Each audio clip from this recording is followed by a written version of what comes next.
Setiap peradaban memiliki satu kesamaan, kematian, namun cara manusia memaknainya berbeda-beda. Sebagian membayangkannya sebagai akhir yang sunyi, sebagian lainnya melihatnya sebagai sosok dewa, penjaga, atau algojo. Malam ini di Kamar Mitologi kita akan menelusuri dewa-dewa kematian dari berbagai peradaban. Dan di akhir kita akan bertanya satu pertanyaan. Siapa yang paling mengerikan? Anubis dari zaman Mesir kuno. Di Mesir kuno, kematian bukanlah akhir. Ia adalah perjalanan panjang menuju kehidupan setelah hidup.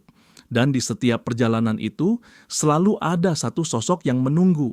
Anubis, sang penjaga kematian, berkepala serigala hitam, simbol dari pembusukan dan kelahiran kembali.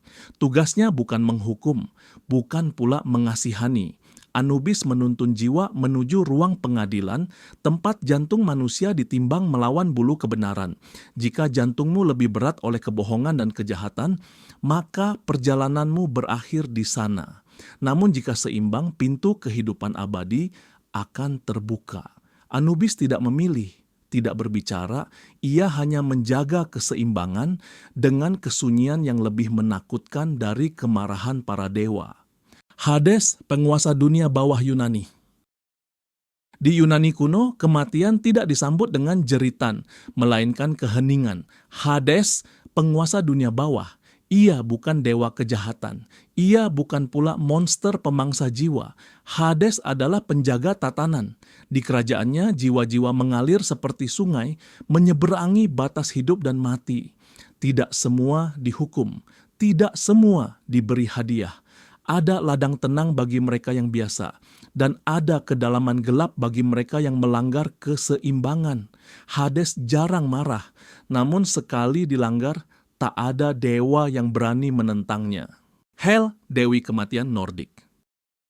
Di utara yang dingin, kematian memiliki wajah yang lebih kejam.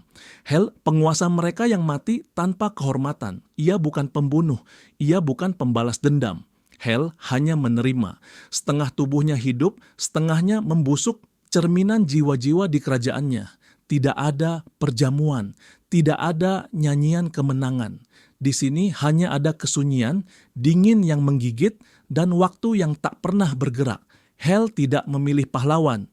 Di hadapannya kematian bukan kemuliaan, melainkan penantian tanpa akhir.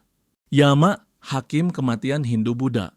Di Asia Selatan, kematian tidak datang dengan amarah, melainkan dengan perhitungan. Yama bukan iblis, bukan penghukum kejam. Ia adalah hakim kosmik.